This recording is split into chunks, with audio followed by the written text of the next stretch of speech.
क्या बात है तानिया, आज तू बहुत खुश नज़र आ रही है। गांव से बेटे के पास शहर मिलने आए ससुर ने बहू से कहा, पापा आज हमारे रिश्ते को 7 साल हो गए हैं। आज ही के दिन आप लोग मुझे देखने गए थे और मेरा और शिवम का रिश्ता पक्का हुआ था। हाँ, हम सब तुझे देखने गए थे। तो काली होने के कारण हमें बिल्कुल भी पसंद नहीं आई थी। हम तो मना कर रहे थे पर शिवम ही नहीं माना। तानिया के चेहरे पे जो खुशी का नूर छाया हुआ था वह अपमान की कालिमा में बदल गया। उसके चेहरे का रंग उतर गया। वह गंभीर स्वर में बोली, पापा जोड़ी बनाने वाला ऊपर वाला है। उसने कुछ सोचकर ही मेरा और शिवम का गठबंधन निश्चित किया होगा। माना मैं बहुत गोरी नहीं हूँ पर मैं काली भी नहीं हूँ। शिवम और मेरा रंग लगभग एक जैसा ही है। आप तो इतने गोरे हैं और मम्मी तो बहुत काली है। फिर आपने उनके साथ कैसे कर लिया था? बड़ों ने कर दिया था, अब उससे घर से तो निकाल नहीं सकता।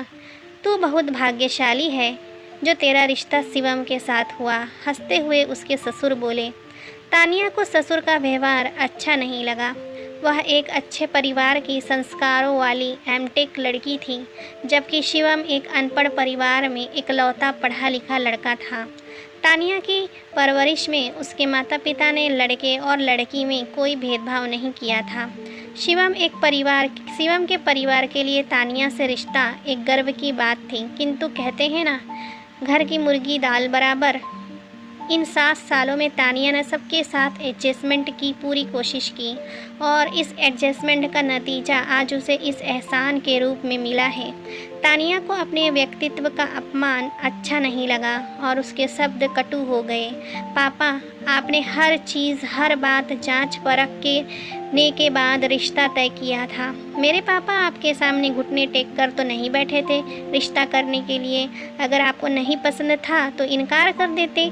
पर अब जब मैं इस घर आ गई हूँ और मुझे 7 साल हो गए हैं तो अब यह एहसान किस बात का? आपको तो खुश होना चाहिए कि मेरी और शिवम की गृहस्थी सही चल रही है। दिक्कत मुझे भी बहुत आती है पूरे परिवार की अनपढ़ मानसिकता के साथ एडजस्टमेंट करने में, परंतु मैंने तो कभी कोई कमी नहीं निकाली। और आप बड़े होकर इतनी छोटी बात कह रहे हैं। तानिया अपनी बात कहकर अपने कमरे में आ गई। उसकी आंखों में आंसू आ गए। शिवम अंदर आया और झल्लाते हुए बोला, पापा तो मजाक कर रहे थे। बात का पतंगड़ बनाने की क्या ज़रूरत थी? शिवम, अगर तुम अपना घर बार छोड़कर किसी दूसरे के घर में रहने के लिए जाओ और अपने आप को वहाँ पर समर्पित कर दो, लेकिन सालों बाद आपको अपने समर्पण की कीमत अस्वीकृति के रूप में मिले तो कैसा लगेगा?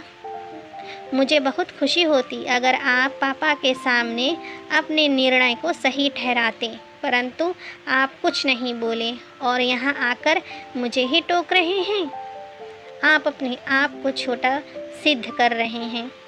तो दोस्तों, एक लड़की अपना सब कुछ छोड़कर ससुराल आती है, उसमें कमी मत निकालिए। उसकी भावनाएं आहत होती हैं, क्योंकि सर्वगुण संपन्न कोई भी नहीं होता, आप भी नहीं हैं। कहानी के बारे में आपकी क्या राय है, लाइक कमेंट करके ज़रूर बताइएगा। चैनल पर नए हो तो सब्सक्राइब करना बिल्कुल भी ना भूलिएगा। कहानी सुनने के लिए आपका बहुत बहुत धन्यवाद।